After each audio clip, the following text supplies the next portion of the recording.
Olá, eu sou Lucas Buquili, mediador de leituras do projeto Amores e Desamores, a Família na Literatura, e hoje vim compartilhar mais uma leitura com vocês. Dessa vez eu vou ler o escritor de Santa Catarina, Cristóvão Teza. Nasceu em Lages, mas veio para Curitiba já com 8 anos de idade. A sua produção literária é feita aqui já no Paraná. O Cristóvão Teza também tem uma carreira muito sólida dentro da academia, como professor, né, nos cursos de graduação. E O Filho Eterno é considerado um romance divisor de águas na carreira do escritor. Cristóvão Teza fala, inclusive, de uma certa expectativa, uma certa ansiedade dele durante o processo de escrita desse livro. Ele relata em algumas entrevistas que ele estava até um tanto inseguro, pensava que poderia sofrer uma certa rejeição da crítica literária, mas o que se deu foi justamente o contrário, né? O Filho Eterno, ele acumulou prêmios depois do seu lançamento, como o Prêmio Bourbon, Prêmio Portugal Telecom, Prêmio São Paulo de Literatura, Prêmio Jabuti na categoria de Melhor Romance em 2008, Prêmio Bravo e Prêmio APCA, logo no ano de lançamento em 2007. Eu vou ler o começo desse romance. Esse é um livro muito impactante. Espero que esses primeiros parágrafos estimulem quem ainda não leu a conhecer um pouco mais sobre essa obra. Diz assim: "Acho que é hoje", ela disse. "Agora", completou com a voz mais forte, tocando-lhe o braço, porque ele é um homem distraído. Sim, distraído, quem sabe? Alguém provisório, talvez? Alguém que aos 28 anos ainda não começou a viver? A rigor, exceto por um leque de ansiedades felizes, ele não tem nada, e não é ainda exatamente nada. E essa magreza semovente de uma alegria agressiva, às vezes ofensiva, viu-se diante da mulher grávida quase como se só agora entendesse a extensão do fato. Um filho. Um dia ele chega. Ele riu, expansivo. Vamos lá. A mulher que em todos os sentidos o sustentava já havia 4 anos, agora era sustentada por ele enquanto aguardava um elevador à meia-noite. Ela está pálida. As contrações. A bolsa, ela disse. Algo assim. Ele não pensava em nada. Em matéria de novidade, amanhã ele seria tão novo quanto o filho. Era preciso brincar, entretanto. Antes de sair, lembrou-se de uma garrafinha cowboy de uísque que colocou no outro bolso. No primeiro estavam os cigarros. Um cartoon. A figura fuma um cigarro atrás do outro na sala de espera, até que a enfermeira, o médico, alguém lhe mostra um pacote e lhe diz alguma coisa muito engraçada e nós rimos. Sim, há algo de engraçado na espera. É um papel que representamos. O pai angustiado, a mãe feliz, a criança chorando.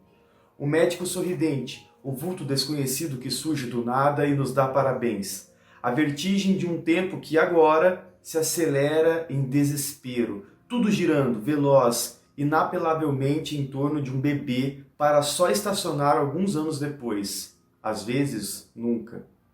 Há um cenário inteiro montado para o papel, e nele deve-se demonstrar felicidade. Orgulho também. Ele merecerá respeito. Há um dicionário inteiro de frases adequadas para o nascimento. De certa forma, agora, ele dava partida no Fusca amarelo. Eles não dizem nada, mas sentem uma coisa boa no ar, e cuidou para não raspar o paralama na coluna, como já aconteceu 2 vezes. Ele também estaria nascendo agora, e gostou dessa imagem mais ou menos edificante. Embora continuasse não estando onde estava. Essa a sensação permanente, por isso fumava tanto, a máquina inesgotável pedindo gás. É um terreno inteiro de ideias. Pisando nele não temos coisa alguma, só a expectativa de um futuro vago e mal desenhado. Mas eu também não tenho nada ainda, ele diria, numa espécie metafísica de competição. Nem casa, nem emprego, nem paz. Bem, um filho. E, sempre brincando, viu-se barrigudo, severo, trabalhando em alguma coisa, enfim, sólida, uma fotografia publicitária na família congelada na parede. Não, ele está em outra esfera da vida. Ele é um predestinado à literatura, alguém necessariamente superior, um ser para o qual as regras do jogo são outras. Nada ostensivo. A verdadeira superioridade é discreta, tolerante e sorridente. Ele vive à margem, isso é tudo. Não é ressentimento, porque ele não está ainda maduro para o ressentimento. Essa força que em algum momento pode nos pôr agressivamente em nosso lugar. Talvez o início dessa contra-força, mas ele seria incapaz de saber tão próximo assim do instante presente, seja o fato de que jamais conseguiu viver do seu trabalho verdadeiro, uma tensão que quase sempre escapa pelo riso, a libertação que ele tem. No balcão da maternidade, a moça gentil pede um cheque de garantia e as coisas se passam rápidas demais porque alguém está levando sua mulher para longe. Sim, a bolsa rompeu, ele ouve enquanto resolve os trâmites e mais uma vez tem dificuldade de preencher o espaço profissão. Quase ele diz, quem tem profissão é minha mulher. E ainda encontra tempo de dizer alguma coisa, a mulher também, mas a afetividade se transforma sob os olhos alheios em solenidade. Alguma coisa maior parece estar acontecendo, uma espécie de teatro se desenha no ar, somos delicados demais para o nascimento e é preciso disfarçar todos os perigos dessa vida, como se alguém, a imagem é absurda, estivesse levando sua mulher para a morte e houvesse nisso uma normalidade completa. Volta-lhe o horror que sente diante dos hospitais, dos prédios públicos, das instituições solenes, de colunas, halls, guichês, abóbadas, filas de sua granítida estupidez, a gramática da burocracia repete-se, também ali que é um espaço pequeno e privado. Mais tarde, ele se vê em alguma sala diante da mulher na maca que, pálida, sorri para ele. E eles tocam as mãos tímidos, quase como quem comete uma transgressão. O lençol é azul. Há uma asepsia em tudo, uma ausência bruta de objetos, os passos fazem eco como em uma igreja, e de novo ele vive a angústia da falsidade. Há um erro primeiro em algum lugar, e ele não consegue localizá-lo. Mas em seguida, não pensa mais nisso. Os segundos escorrem. Dizem alguma coisa que ele não ouve e na espera perde a noção do tempo. Que horas são? Noite avançada. Agora está sozinho num corredor ao lado de uma rampa vazia, em frente às duas portas basculantes com um vidro circular no centro de cada lâmina, por onde às vezes ele espia, mas nada vê. Ele não pensa em coisa alguma, mas se pensasse, talvez dissesse: estou como sempre estive, sozinho. Acendeu um cigarro, feliz. Isso é bom. Deu um gole do uísque que tirou do bolso, vivendo seu pequeno teatro. Por enquanto as coisas vão bem. Ele não pensava no filho, pensava nele mesmo, e isso incluía a totalidade de sua vida. Mulher, filho, literatura, futuro. Ele sabe que, de fato, nunca escreveu nada realmente bom. Pilhas de maus poemas aos 13 anos até o mês passado, O Filho da Primavera. A poesia arrasta-o sem piedade para o kit, puxando-o pelos cabelos, mas é preciso dizer alguma coisa sobre o que está acontecendo e ele não sabe exatamente o que está acontecendo. Tem a vaga sensação de que as coisas vão dar certo porque são frutos do desejo. E quem está à margem arrisca. Ou estaria encaixado na subvida do sistema, essa merda toda, ele quase declama e dá outro gole de uísque e acende outro cigarro. Aos 28 anos, não acabou ainda o curso de letras, que despreza, bebe muito, dá risadas prolongadas e inconvenientes, lê caoticamente e escreve textos que atulham a gaveta.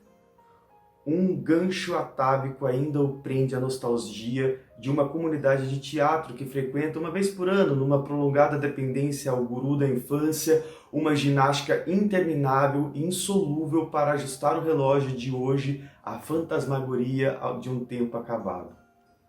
filhote retardatário dos anos 70, impregnado da soberba da periferia, vai farejando pela intuição alguma saída. É difícil renascer, ele dirá. Alguns anos depois, mais frio. Enquanto isso, dá aulas particulares de redação e revisa compenetrado teses e dissertações de mestrado sobre qualquer tema. Essa é a apresentação do personagem, que é esse pai que descobre, né, a experiência da paternidade aos 28 anos. Esse pai é um jovem visionário que carrega muito dos desejos e das aspirações de toda uma geração entre a década de 70 e 80. Esse pai é um rapaz que não se constrange, pelo menos na voz do narrador, né? Vamos falar pela perspectiva do narrador, uma vez que o livro está em terceira pessoa. Mas o narrador, ele não se constrange em apresentar, inclusive, a parte mais soberba, mais egoísta, mais mesquinha desse personagem.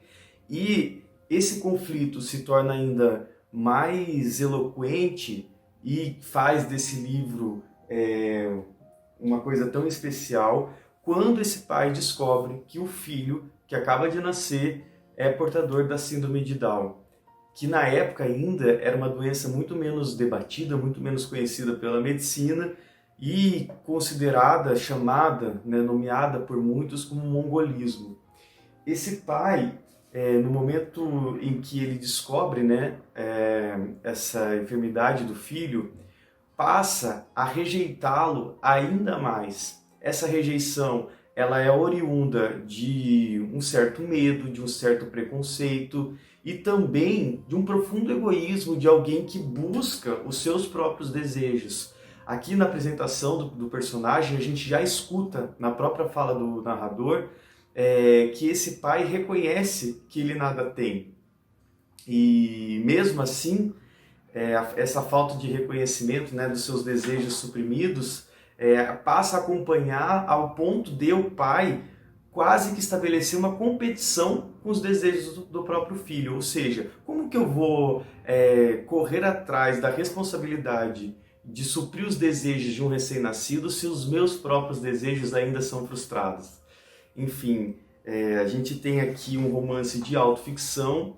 O Cristóvão Teza é um autor que também tem um filho portador de síndrome de Down, e ele fala que, apesar de ter um livro com fortes resquícios autobiográficos, ele é um livro ficcional, ele é um livro que, inclusive, nas palavras do próprio escritor, eu anotei aqui, ele fala que o texto sabe mais do que ele mesmo, né?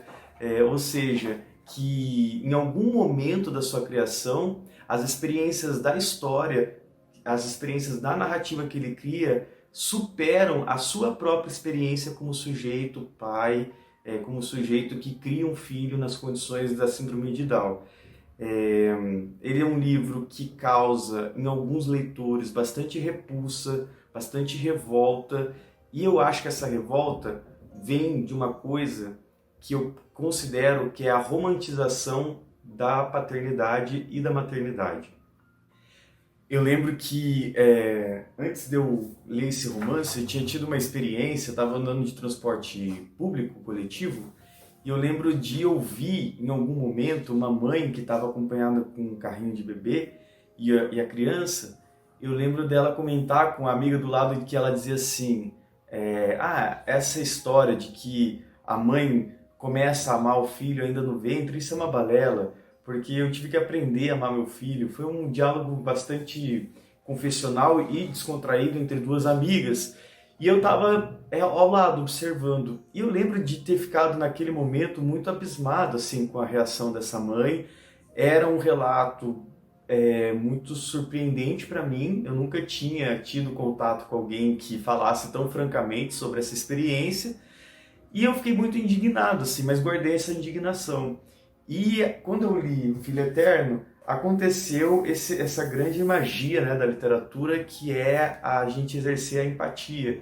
Eu descobri com esse personagem que fazia muito sentido o que essa mãe dizia, né? Porque, de fato, a nossa moral, a nossa idealização social, acaba romantizando muito a experiência da maternidade e da paternidade.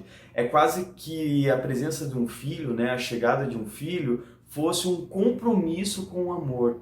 Essa ideia de compromisso com o amor, com o amar, no meu ponto de vista, após também, né, a experiência com a leitura do Filho Eterno, esse compromisso extrapola algumas situações que são inerentes à condição humana, que é o estranhamento sobre o outro, que é o medo sobre o outro, é o medo inclusive da rejeição do outro. E estamos falando de uma nova vida que atravessa, né, toda uma família. E essa vida, ela chega com as suas responsabilidades, com a sua própria personalidade. E de fato, estamos falando da construção de uma relação, né? É claro que não significa que essa construção seja ausente de amor, seja ausente de vínculos afetivos, mas também me ajuda a pensar, esse romance, por exemplo, me ajuda a pensar que é possível a gente pensar a experiência da paternidade fora da romantização e fora desse sentimentalismo. A gente encontra sim a revolta, a gente encontra sim o egoísmo, que é a situação desse personagem. O Tesa fala muito que ele tentou trabalhar dentro desse fluxo narrativo que se aproxima muito de uma narração da própria consciência desse nosso protagonista, que é o pai. Ele fala que tentava fugir sobremaneira de um certo vigor do sentimentalismo. E por o livro se tratar de uma doença, por o livro se tratar do nascimento de uma criança, são situações, são circunstâncias que naturalmente já apelam para um certo sentimentalismo. E o Tesa tinha muita preocupação com isso.